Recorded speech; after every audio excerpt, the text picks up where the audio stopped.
Selamat datang kembali di seri filsafat untuk pemula, di mana kita akan membahas 100 pemikir utama dalam filsafat selama 100 hari. Baiklah teman-teman, kita hari ini akan membahas seorang filsuf yang sering dilekatkan dengan istilah atau aliran anarkisme, tapi di dalam ilmu pengetahuan. Anarkisme di sini tentunya bukan anarkisme dalam arti kekerasan ya. Anarkisme di sini sebuah aliran filsafat. Nah, nama filsuf kita hari ini adalah Paul Feyerabend. Paul Feyerabend. Nah, siapakah dia? Singkatnya begini, dia adalah seorang pemikir yang tidak hanya mengkritik metode ilmiah, tetapi juga membuka cara baru untuk melihat perkembangan ilmu pengetahuan. Nah teman-teman, marilah kita mulai dengan mengenal dulu siapakah Paul Feyerabend.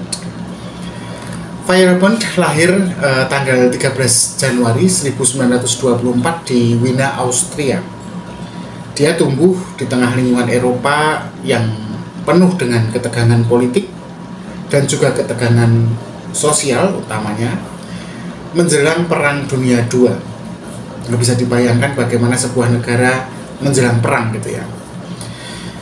Feyerabend memiliki bakat akademik yang kuat ya sejak dia masih kecil, sejak dia usia muda, utamanya dalam dua bidang yang seringkali dianggap saling bertolak belakang, yaitu di bidang sains dan seni. Namun teman-teman, pada masa mudanya, seperti sudah saya katakan tadi, dia terganggu oleh perang. Dia yang pintar, yang harusnya belajar, dia malah harus diwajibkan bergabung di dalam militer tentara Jerman selama Perang Dunia Kedua. Dan akibat perang itu dia terluka parah karena terkena tembakan, sehingga luka yang dia dapatkan karena perang itu masih menyisakan dampak fisik yang permanen ya. Dan kalau diperhatikan, dia akhirnya seumur hidupnya harus berjalan dengan tongkat.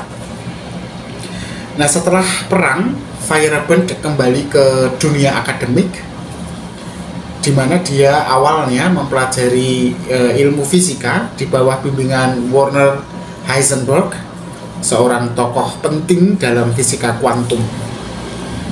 Namun ketertarikan Feyerabend terhadap pertanyaan mendalam tentang alam semesta justru membawanya ke arah filsafat ya, yang tadinya dari sains. Akhirnya Feyerabend menempuh studi filsafat di Universitas Wina, dan di sanalah dia berinteraksi dengan tokoh-tokoh penting seperti Karl Popper, ya, salah satu filsuf sains yang paling berpengaruh pada masa itu. Selama karirnya dalam mengajar ya, dan dalam karir akademiknya, Feyerabend diminta untuk mengajar di berbagai universitas yang ternama, seperti utamanya juga di University of California, Berkeley, di mana nantinya dia di tempat itu menuliskan sebagian besar karya-karyanya yang paling kontroversial. Feyerabend dikenal karena kritiknya pada pandangan tradisional tentang ilmu pengetahuan, terutama dalam buku dia yang cukup monumental berjudul Against Method. Against Method ini terbit tahun 1975, di mana di dalamnya, kalau teman-teman baca, dia menantang gagasan bahwa ilmu pengetahuan berkembang melalui metode yang terstruktur dan logis. Feyerabend menganggap pandangan semacam itu terlalu sempit dan justru tidak mencerminkan realitas sejarah ilmu pengetahuan. Dia lantas memperkenalkan konsep lain ya, yaitu konsep anarkisme epistemologis. Anarkisme epistemologis itu pada intinya begini, bahwa tidak ada metode tunggal atau aturan universal yang harus diikuti oleh ilmu pengetahuan. Kenapa begitu? Karena begini, menurut Feyerabend, sejarah menunjukkan bahwa banyak penemuan besar itu terjadi justru karena para ilmuwan itu melanggar peraturan yang dianggap baku di dalam ilmu pengetahuan.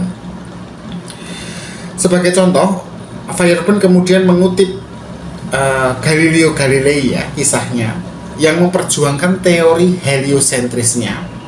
Meskipun bukti empiris yang ada pada saat itu tidak cukup kuat. Bayangkan jika Galileo mengikuti aturan ketat metode ilmiah. Dia mungkin tidak akan berhasil mengajukan gagasan yang revolusioner ini, dan ternyata benar, ya, bahwa bumi bukanlah pusat alam semesta tetapi mengitari matahari. Nah, teman-teman, Feyerabend ini punya frase yang cukup terkenal. Frasenya adalah segala cara adalah sah, atau dalam bahasa Inggrisnya anything goes. Nah, itu adalah salah satu sebenarnya pernyataan Feyerabend yang paling terkenal dan paling kontroversial. Maksudnya apa sebenarnya? Jadi banyak orang salah paham dan menganggap Feyerabend dengan frasenya itu tadi mendukung kekacauan total dalam ilmu pengetahuan. Padahal tidak seperti itu, teman-teman. Maksudnya jauh lebih mendalam. Jadi menurut Feyerabend, dalam prakteknya ilmu pengetahuan seringkali berkembang melalui pendekatan yang tidak konvensional. Dia berargumen bahwa fleksibilitas, improvisasi, dan bahkan pelanggaran aturan seringkali memang diperlukan untuk mencapai kemajuan ilmiah. Dalam pandangan Feyerabend yang semacam itu tadi, ya, ilmu pengetahuan jadi lebih mirip seni, ya, lebih mirip dunia seni, ya, daripada dunia matematika, di mana ilmu pengetahuan itu berkembang layaknya seni melalui kreativitas dan keberanian untuk melanggar norma. Tidak sekaku, sedingin matematika. Nah, lebih dari itu, ya, Feyerabend memang di luar mengkritik metode ilmiah, gitu ya, dia juga punya gagasan yang menarik, teman-teman, bahwa sains adalah bahwa sains itu bukanlah bentuk kebenaran tertinggi. Jadi Feyerabend itu mengkritik tidak hanya metode ilmiah di dalam sains, tetapi juga keyakinan bahwa sains adalah bentuk kebenaran tertinggi. Dia menuduh masyarakat modern menjadikan sains sebagai dogma baru yang sama opresifnya dengan dogma agama di masa lalu. Ini mengingatkan kita pada Nietzsche, ya. Waktu dalam tulisannya tentang Tuhan sudah mati, The God is Dead itu, kan dia mengatakan Tuhan sudah mati. Nah, ketika pegangan Tuhan sudah tidak ada, kemana masyarakat Eropa melangkah? Ya, menjadikan ilmu pengetahuan sebagai agama baru, gitu. Nah, ini yang kemudian Feyerabend menyadari hal ini, sehingga dia mengkritik gitu, bahwa cara ilmu pengetahuan bergerak itu jadi mirip dengan dogma agama, gitu. Sebagai contoh begini, Feyerabend mencatat bahwa pendekatan ilmiah itu seringkali mengesampingkan bentuk pengetahuan lain. Jadi bentuk pengetahuan lain itu dianggap sesat, mirip agama. Seperti tradisi budaya, filsafat, dan seni itu seolah dikesampingkan, diabaikan. Nah, Feyerabend justru percaya pada pluralisme ilmu pengetahuan itu, gitu, atau pengakuan terhadap berbagai cara untuk memahami dunia. Dan itu menurut Feyerabend adalah hal yang terpenting. Dalam pandangan Feyerabend itu yang sangat keras, ilmu pengetahuan menurutnya, ya, tidak punya hak untuk mendominasi cara pandang yang lain. Nah, Teman-teman, tidak mengherankan ya dengan kita tadi melihat pandangan Feuerbach yang memang cukup keras terhadap ilmu pengetahuan, meskipun dia seorang ilmuwan juga ya sebenarnya. Tak mengherankan kalau kemudian pandangan Feuerbach ini menuai kritik gitu dari berbagai pihak gitu. Banyak filsuf, kemudian juga ilmuwan-ilmuwan yang menganggap gagasan Feuerbach ini berbahaya.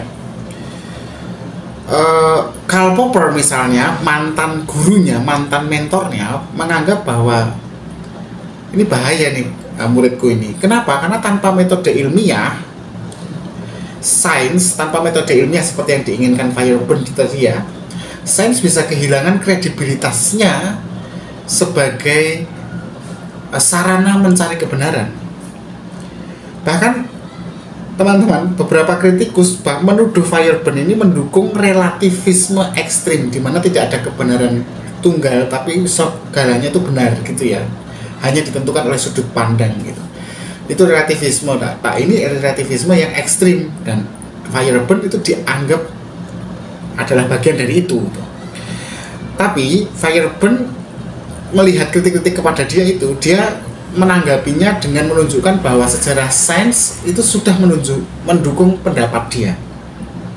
Dia menekankan bahwa kemajuan besar seringkali tidak mengikuti aturan metodologis yang ketat, dan itu adalah fakta sejarah. Justru eksperimen dan keberanian untuk berpikir di luar kebiasaan yang melanggar aturan itulah justru yang menjadi lompatan-lompatan pengetahuan. Nah, bagaimana dengan dunia modern ya, dengan dunia hari ini ya? Jelas ya, ide-ide Feuerbach sangat relevan bahkan sampai hari ini ya, di zaman digital. Dalam atau di zaman dimana perubahan iklim sedang menjadi pembahasan kuat ya. Nah, misalnya dalam diskusi tentang perubahan iklim, misalnya pendekatan Feuerbach ini kan mendorong penggabungan antara ilmu pengetahuan modern dengan kearifan lokal tradisional untuk menciptakan solusi yang lebih komprehensif, ya kan? Jadi bukan hanya ilmuwan yang harus dengan kebenaran pengetahuannya menjaga hutan, menghindari pengerusakan alam, tapi juga pengetahuan tradisional lokal di mana tempat itu berada, masyarakat adat misalnya, ini harus saling berkombinasi. Nah, Feuerbach juga di luar itu tadi ya, Feuerbach juga pikiran-pikirannya itu masih menginspirasi gerakan-gerakan sosial yang menentang monopoli ya sains dalam pendidikan dan dalam kebijakan publik, di mana segalanya harus saintifik gitu misalnya. Nah, itu gerakan-gerakan sosial yang menentang itu, yang mungkin berakar pada tradisi, etika dan sebagainya, itu banyak sekali dilandasi oleh pemikiran Feuerbach. Nah, selain itu, anarkisme epistemologis milik Feuerbach tadi menjadi dasar bagi banyak diskusi dalam filsafat yang memang tidak suka dengan kebenaran tunggal. Tahu sendiri teman-teman pasti sudah langsung menebak ya, betul, aliran filsafat postmodern itu tentu senang itu menggunakan Feuerbach ya. Pemikiran Feuerbach memang membantu kita ya, utamanya menciptakan ruang bagi pluralisme dan keberagaman dalam upaya kita memahami dunia gitu. Nah, teman-teman, Paul Feuerbach meninggal tanggal 11 Februari 1994 di Jenewa, Swiss. Jadi dia sudah meninggal, tapi pandangannya masih dipegang oleh banyak orang, banyak pemikir, banyak aktivis sampai hari ini, meskipun sebagian yang lain menganggapnya terlalu ekstrim. Tetapi tidak bisa disangkal teman-teman bahwa memang Feuerbach ini membawa perspektif yang segar dan menantang ke dunia filsafat ilmu pengetahuan. Feuerbach ini mengingatkan kita untuk tidak menerima otoritas apapun secara membabi buta, entah itu agama, entah itu ideologi, entah itu ilmu pengetahuan ya.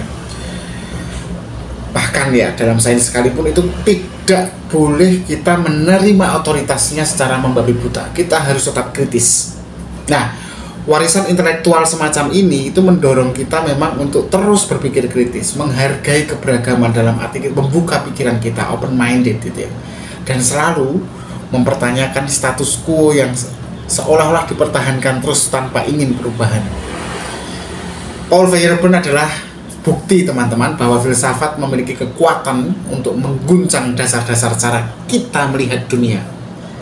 Nah, saya pikir cukup sekian pembahasan kita tentang Feyerabend. Bila ada kesalahan saya mohon diperbaiki di kolom komentar. Bila Anda ingin menambahkan untuk melengkapi apa yang saya sampaikan hari ini, juga silahkan tuliskan di kolom komentar. Jangan lupa untuk berikan like dan subscribe, dan aktifkan lonceng notifikasi agar tidak ketinggalan pembahasan kita tentang filsuf-filsuf besar lainnya di video-video selanjutnya. Sampai jumpa, tetap berpikir kritis. Terima kasih.